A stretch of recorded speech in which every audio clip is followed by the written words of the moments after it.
Hello everybody, and welcome back to another episode of Superman Curl. In today's episode, we're going to be playing, I got confused, sorry. Welcome to another episode of 7 Days of Summer. Now, in the last episode, we managed to finally free ourselves from the terrible shackles of random plot lines that have nothing to do with Camp Sovjonok. Thank God we did, because now we get to do fun shit.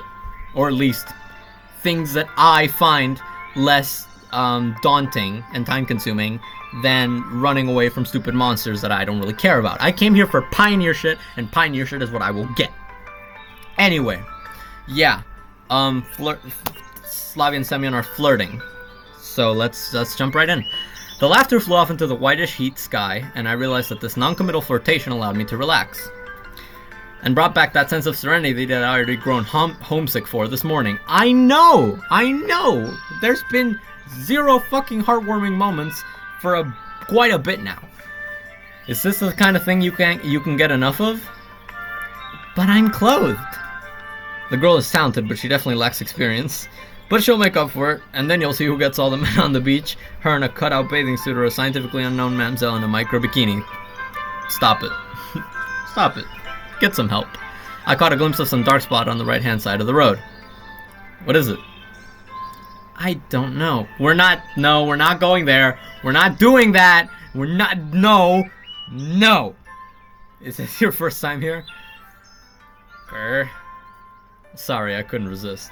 I unloaded the firewood and the broom on the curb. Shall we have a look? No, we're not going to have a look. Slavia, not... Well, okay. Well... There you go. Okay, we're fucked. Here we go again. The spot turned out to be a huge mole hole, the bottom of which could not be seen in daylight. Our dungeons? That's them, alright, wickedly said Slavia. From the looks of it, the beast here blew up the ceiling and went for fresh meat in the woods. She looked upset. Well, yeah, that's right. They stepped away, took a shit, left it there, and left. Well, people. What are you doing? I don't understand people. Why make a mess? If you live on Earth, live in peace with it. But no, we want to get inside and pick up the bowels. Would you like to have a squad of ants go under your skin, mining lymph and hair roots? She walked around and got mad. Oh, right. Yeah, she's an environmentalist. Fair enough. Man has a habit of screwing up the Earth. They burrow in who knows where, they dig up who knows what, and then they're surprised that all kinds of crap comes out of it. You mean the bomb shelter? Yeah, I'm talking about it. They build bombs because they're afraid of bombs and hope to scare people around them with a bigger bomb, and to outlive those who aren't scared, they go underground. You have to be hygienic in your relationships, then you won't need bombs and you won't have to bury yourself in the ground. Yeah. What are you talking about? About the fact that we're not alone on the planet.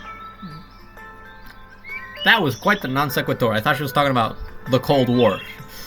And the planet has many of us. It's the only one. We'll screw enough things up sooner or later, the planet will come up with some crap to wipe out man, disease, or natural disaster. Well, yeah, SARS, for example, or anthrax. Didn't man invent that last one?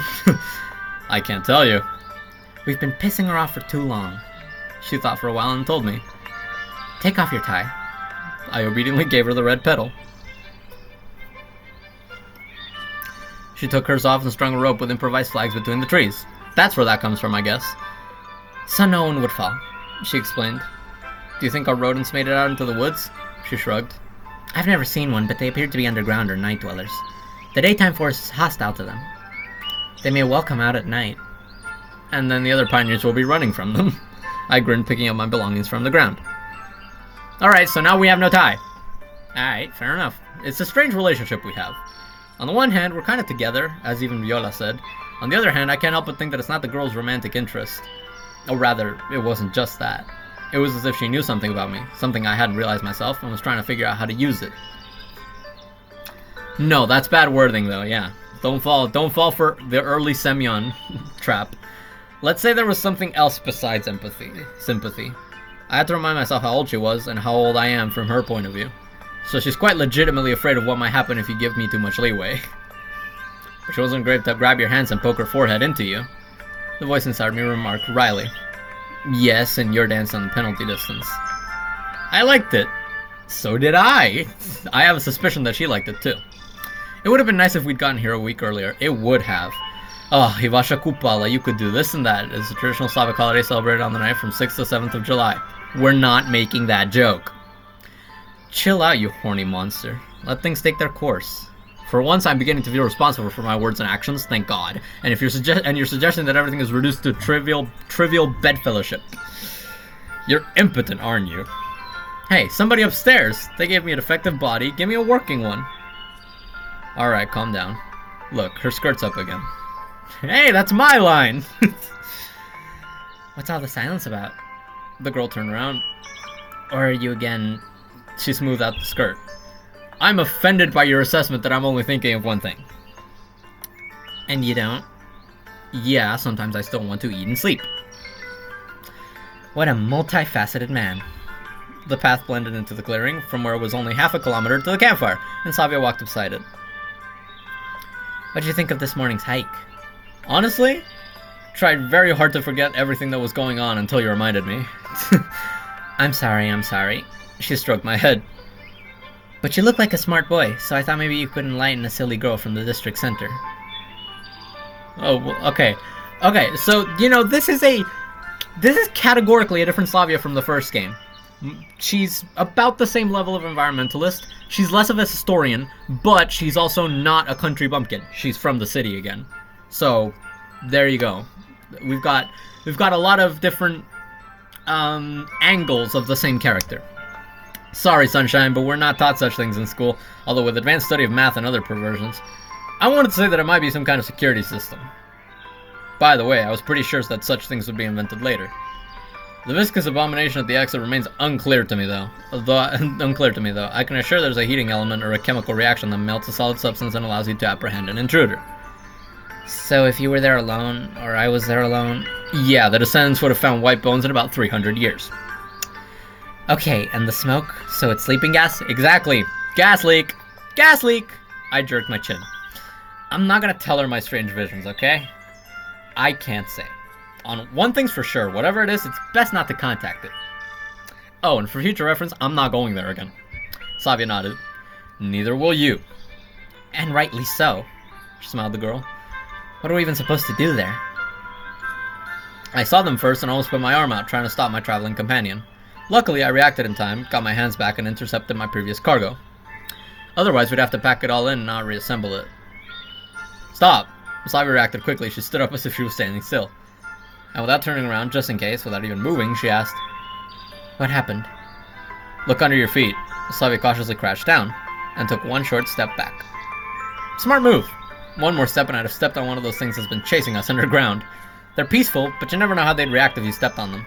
I remember an acquaintance of mine had a marmot maul both legs to the bone, defending himself cat-like with his hind legs. It was a long time ago, and not true, and in truth I was sure it was the simplest fable. But it was very timely that the fable came to mind. What shall we do? Let's go around. I mean, yeah, the snark shuddered and, squinting blindly at his huge eyes, stretched up his muscle, wiggled his nose, and quirked his ears. That animal seemed to place a great deal of importance on hearing. And before I knew what I was doing, I was making the same sound I always use to chase the cats away from my door. I hissed. The snark jumped on the spot, fidgeted around restlessly, and finally yelped and scrambled away into the bushes. You said that they won't come out before nightfall, I stretched out. This is probably the most restless one, a kind of traveling frog.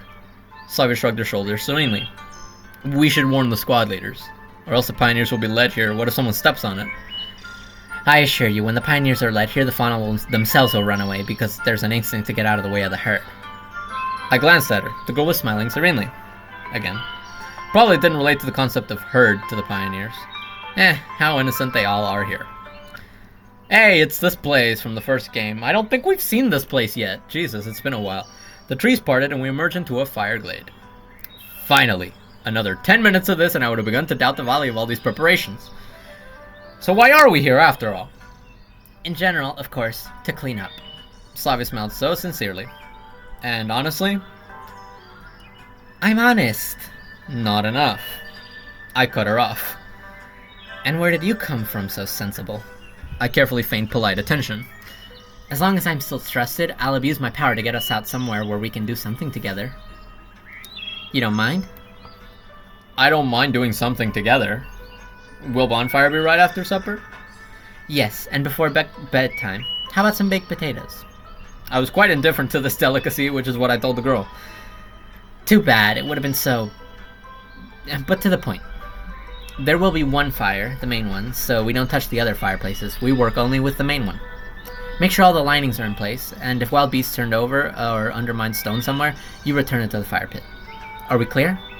And you?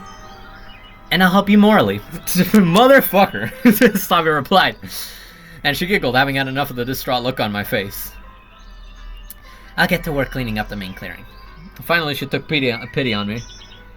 I'll make sure there's no garbage, branches, cones, and so on. It's a tedious job, but unlike yours, it doesn't require much physical strength. You got that right about physical strength. After sighing for a while like a Welsh tripod, I staggered to the fire pit. Transition, this is what transitions look like. As Slavia had warned me, the job was fraught with heavy lifting. It's the afternoon now, huh? One more thing, it was absolutely impossible to do it without getting dirty. I mean, if Slavia had done it, she certainly would have managed to stay clean and tidy. Not my case.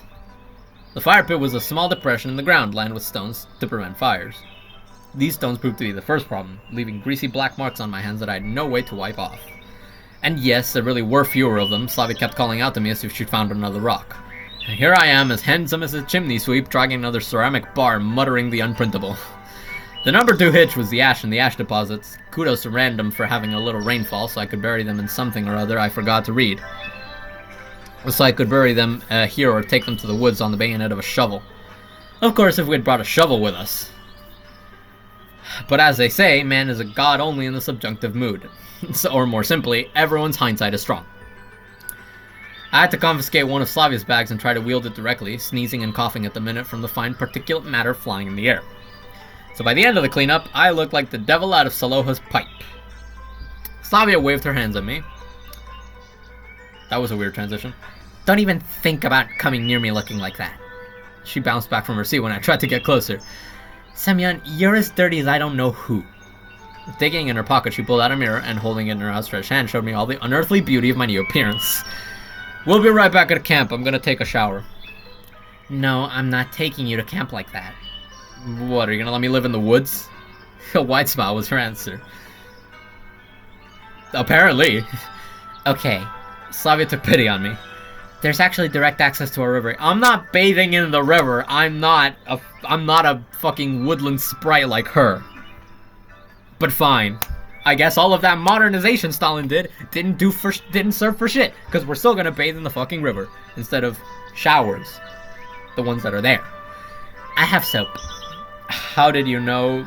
I grumbled. Semyon, it's you. You boys get dirty all the time. You can believe me. I grew up in a big family. Yeah, I know that. I wonder if I'll be treated like a 7th brother now. Do you mind? Not really. Okay, what else do I need to know? Well, about whether we have enough time. And will we have enough? Plenty. Let's go. Contradicting herself, she took my hand and led the way. You don't have to be shy with me. I've experienced baiting my brothers. I'll help you.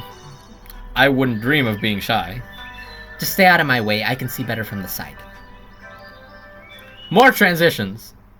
And the sky. We came out of the bank of the river with a fairly convenient descent. I think this is where the pioneers did their labor, washing the cauldrons with sand and mustard. Or at least just laundry soap. I know you're wearing swim trunks, so don't even think about convincing me that you're shy. Take your clothes off. Oh, how nice that sounded. I snorted, shaking my arms in front of me with obvious innuendo. Ha ha ha, you're my woe. The girl sighed, unbuttoning my shirt. Excuse me, this isn't picking cones. This... may I? Her fingers rested on the belt buckle. If I say no, what are you gonna do? You're teasing me again. I held my breath as I watched her loosen the belt, unbutton the top button of shorts. This is not erotica, this is pornography. Summed up the inner voice, nevertheless clearly trying to capture as much of the experience as possible. Thank you, I'll take it from here. Something stirred inside me, and I decided that if we kept this up, Slavia would see more than I wanted to. I jumped out of my shorts and headed for the water. A few seconds later, my heightened hearing picked up another set of clothes falling to the ground, and Slavia stepped into the water beside me. Well, fuck me, I guess. We're all showering. Yahoo! I mean, yeah, in a swimsuit. Okay.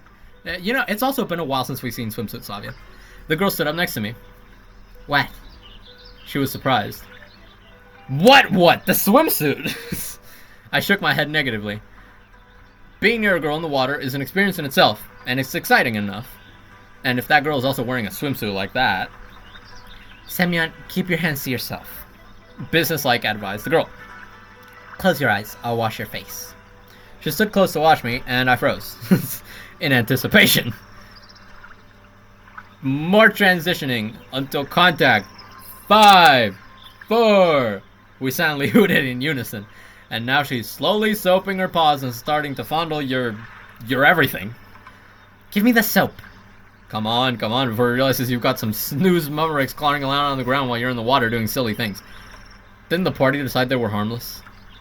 I got distracted for a second, and as a result, I missed the best part, the first seconds of touching. Although cold, soapy hands are certainly a bit different from the affection I had hoped for. Well, that's it?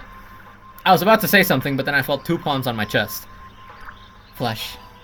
And she pushed me into the water with force. Come on, baptism! I caught my breath and the water rushed into my nose and ears. From the surface came Slavia's merry laugh. There's an oil slick all around you. Call the environmental patrol. Such a good girl and such a pest. I'm gonna drown. Semyon, this is no good. After supper, I'll be sure to take you to the bathhouse. You have to bathe every day. After supper, honey, there's a bonfire, but I definitely won't remind you of that. She washed the rest of the soot off my forehead. There, at least now you look human. And she turned me toward her. It occurred to me that if I wanted to now, and I will... Okay, you, get out of my mind. Come on, are you that greedy or what? How do you think... She was so close that I could feel her blood current under the skin. Why is the natural process of meeting, getting to know each other, courting a person so problematic? She covered her eyes and stroked my shoulders. If you see someone, and you know they're right for you, why all the conventions? Or should the crown of creation suffer from the moment of conception? I jerked my shoulders, covered in goosebumps. I don't know, I answered. And it was true. I don't fucking know. She didn't know how to kiss, and where on earth would an ideal person learn such wisdom? It only added to the charm of our kisses, as if I had seduced a girl who was right in every way. I guess that's why the second kiss was just as sweet as the first. Or was it because my naked breasts were touching the almost naked breasts of the most desirable girl? Already having little control over myself, I wrapped my palms around the slender back and pulled so hard and pulled so that the pitiful remnants of space fell into oblivion. This, basically. I pulled away from her lips with reluctance and kissed where the blue vein was pounding frantically. Slavia groaned and thrust herself toward me.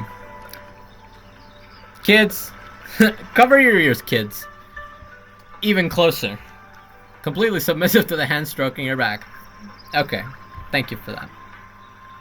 A second kiss under her ear. I lightly bit her lobe, and she finally surrendered, shuddered somehow, trembled, bit her lip.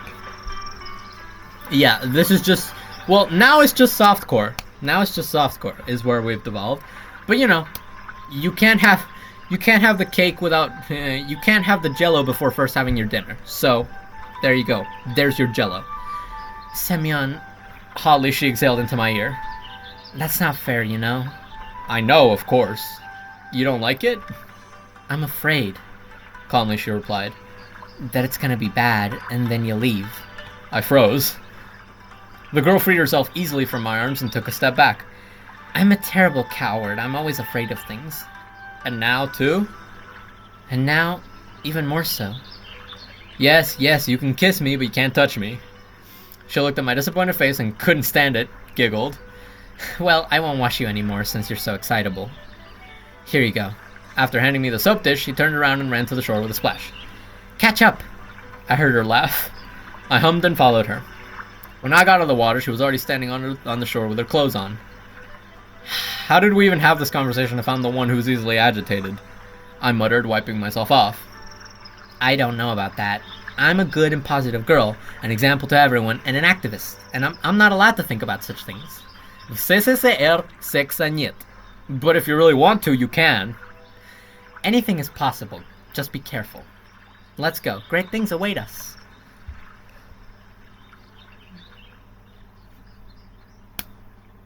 Say, evening time. Oh boy. Either we're going to go to the banya, or we're going to go to the camp, to the bonfire.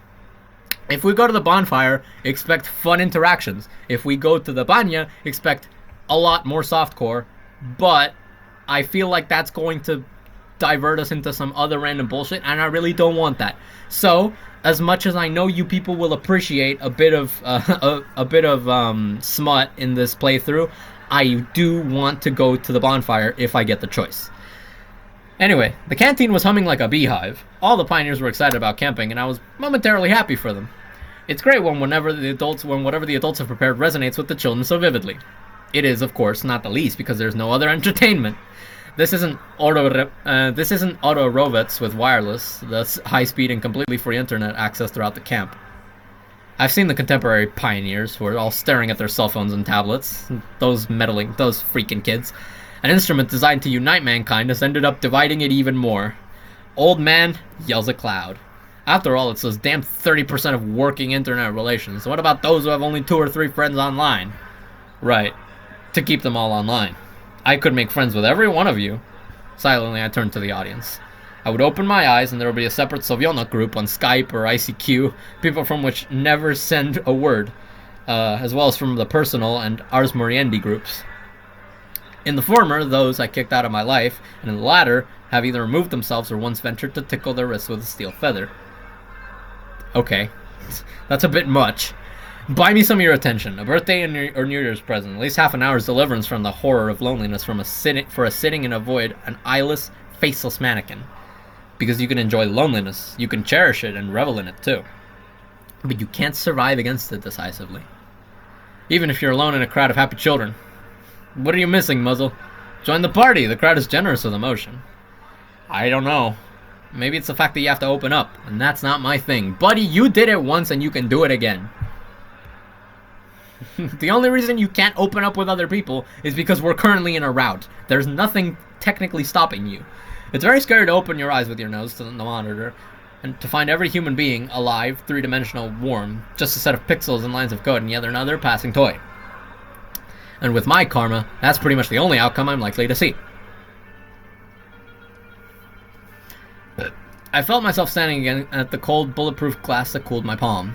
Leaving on the other side the warmth, the summer, the happy screams, getting louder and louder. The world was successfully rejecting me, and my most needed, capable of knocking the crap out of my head with one presence, was walking somewhere else. So he goes back to being a doomer. That's amazing. Hey, Olga! Thank God she's here. Thank God she's here. She's the only other person in this fucking camp who can ground him. Simeon, don't sleep. And, crap, is it dream time again? God damn it. Before I knew it, the day outside the windows had changed to sunset. One more west. Live day, and before I go to sleep, I'll put it in a dust bag and tie it up with a smart ribbon and hide it somewhere in a closet of memory.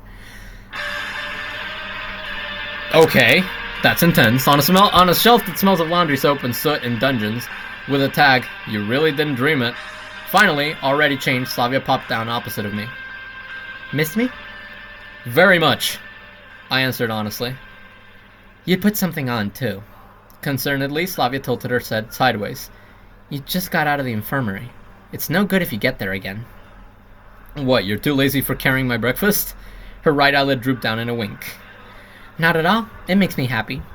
But I need you healthy. That sounded a little ambiguous. That's why I was interested. Why? Don't you have any idea? The girl bit her lip and tilted her head sideways. An old French proverb about what it means to tilt a girl's head came to mind. Dragging something around again? I frowned. Sweeping the square or painting the fence? No, why? It's still half an hour before the fire. We're just in time. I'm warning you, I'm going to protest. Yeah, but you're not gonna not do it. That's the difference. I've just been working hard and walking a lot, being frightened by rats and almost leaving my sandals in that slop. Paws off my leisure. Slavia smiled wider and wider with each line I said until her head thrown back towards the ceiling. She laughed sincerely and loudly. Semyon, you're such a whiner. Who knew? You could have told me it was so hard for you. I could have handled it myself. The girl was having a good time. It's not hard to work, but sometimes you have to rest. Yep. Very, very good. That's precisely why you need the Stalinist lines in Wide Is My Motherland. Every man has the right to study, work, and rest. Alright. Tonight is all about relaxation, alright? I assume, yeah. Olga, who heard this remark, was about to say something, but she was yanked by Viola's hand and leaned closer to her friend's ear and whispered something. Something magical, no other way. The counselor instantly forgot about us. Yo, just let him have this one. I can only assume what was said. Although, all in all, this is the second night Slavia's blatantly shrieked her volunteer duties. Shirked. I guess I'll listen to you. I'm going to go put on a sweater. See you in the square. Okay, so I guess we are going to the bonfire after all, nodded the girl. Dear sky, take my gaze and keep it as a separate star for someone who will one day look into you alone. Wink at them with my gaze, son of a bitch, I forgot to read. Wink at them with my gaze, for a gaze into you is a gaze into the past, and some inhabitants of Gamma Cepheus, my contemporaries, are looking into the sky and can see me belonging to their time, here in the world of 89. A bad year to be in the Soviet Union, but at least you're in the Soviet Union. Or reflect somewhere at the cusp of 10 to 12 light years in case I'm thrown back one day. There's too much happiness in me, and it's bouncing around, swirling my head like champagne. Whatever happens, this is gonna make whatever ending we get so much more impactful, because they're already so nice and close together. If they separate, if we don't see her again, it's all fucking over. And don't spoil it. Don't spoil the ending. I promise you. Dear Sky, one day you'll see us, adults holding hands, but in a completely different place, in a different city, and possibly the universe. One more sealed package, the addressee, heaven, and I slam the cabin door behind me. It's quite logical to take the phone. There's a desire to catch a shot with Slaviana. Now every such frozen moment is somehow transfixed by inexplicable meaning. That is if it still has battery, and like he said in the first game, to be able to have a phone charger would mean to invent one in this timeline. That's right, someone dear to you's heart is capable of turning anything into an object of your fetish. But I mean business. The sweater was a little stiff after the wash, and after wrinkling a little, I knotted the sleeves at the shoulders. I put my swimming trunks away for a long time because I don't know when I'm going to go swimming. I decided to not take my jeans. There are a few mosquitoes here, and the temperature down to 0, I am able to endure, and in shorts. The main thing was to keep my torso warm. I will not take the player. I will not have time to listen to music. The only thing missing is roses, chocolate, and rubbers, and I'll be a complete gentleman's set. And they'll hang us on a bow tie. Yeah. Once again, convinced that there was nothing more for me to do here, I made my way outside. The pioneers had already gathered in the square, lined up at the line, and Ulyanka, climbing onto the podium, was throwing Nazi gestures from there. Huh? I looked closely. I imagined it.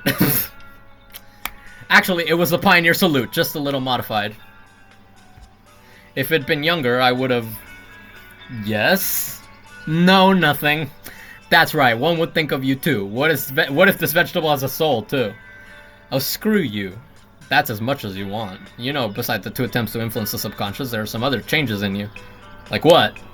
I think it's appropriate to say that your blonde is quite successfully influencing and educating you. For the best. And what does that consist in? Well, for instance, what's the purpose of the sweater you're wearing? Did you really believe you'd get cold at night? I've rolled that thought around a bit. No. It's just that Slavia told me to get dressed. And you... dressed? What? You're swimming shallow. Dig deeper.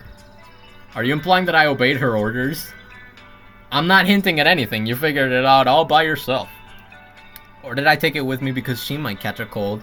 First game reference. My subconscious threw a Cheshire Cat smile at me and went silent. Slavia pushed her way through the rows and stood beside me, ignoring the slanted stares of the pioneers present. Aren't you embarrassed by other people's attention anymore? Lightheartedly she brushed it off. It never embarrassed me, but the fact that someone would pry into something that didn't concern them, of course, was a little embarrassing. Meanwhile, the squad leader kicked Uliana off the podium and she climbed up there herself. Somehow, it didn't seem right if our couple became the object of discussion. It's inevitable in society. Man is a social animal. Right. I had thought about this for a long time until I realized that people somehow get married, then have children, make children documents, introduce a new person into society. Are you implying that you have to come to terms with this? It's more on the fact that it's okay if someone suddenly talks about you, about us. Publicity is inevitable. Her logic was a little over my head, but I decided not to argue. So now you're gonna walk hand in hand with me and turn your nose up?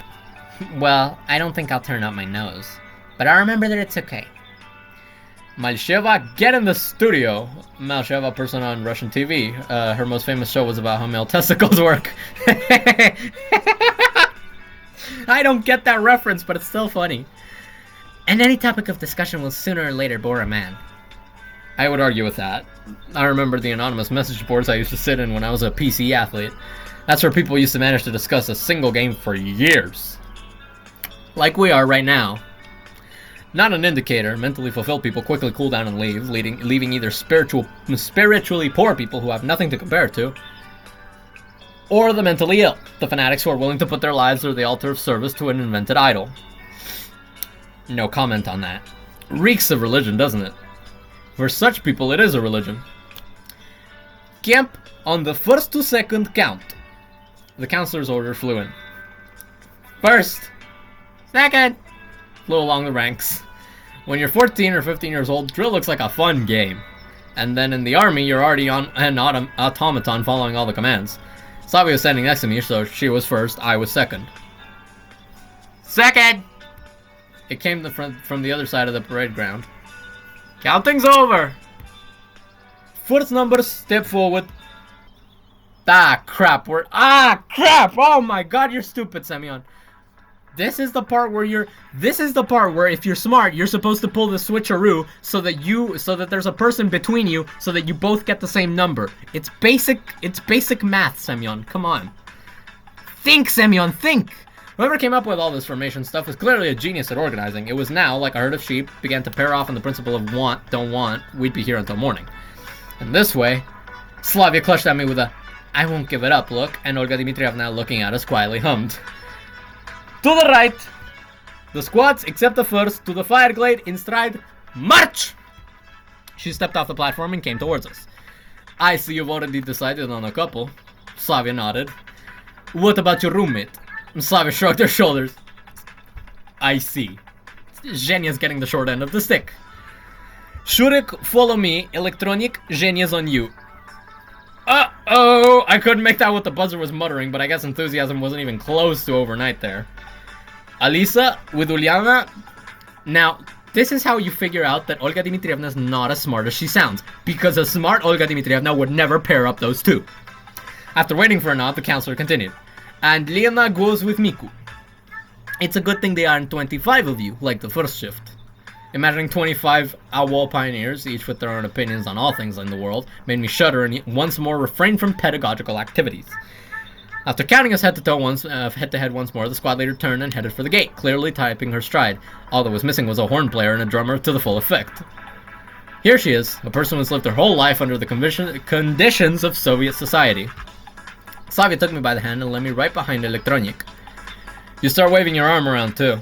I grumbled more as a joke. Yeah? Isn't that a little childish? I rolled my eyes. Actually, it was a joke. I thought she understood jokes. Are there topics on which her sense of humor fails? Not listening to me, Slavia actually started waving her clasped hands around. Aren't you being too lighthearted? What's the big deal? You know, I'm doing that now, and I'm in a better mood. You aren't? I didn't say anything. Oh, new scenery. You just realized that sometimes the wisest thing to do is to just accept your own ignorance or callousness. If you like it, I'll tolerate it as long as it takes. I couldn't say exactly what, from my point of view, would be the right behavior for a couple. They must walk around with sorrowful faces and grimace in tune. And on that very walky note, I feel like we've been ending a lot of these later episodes with just us walking. I'm gonna end today's episode.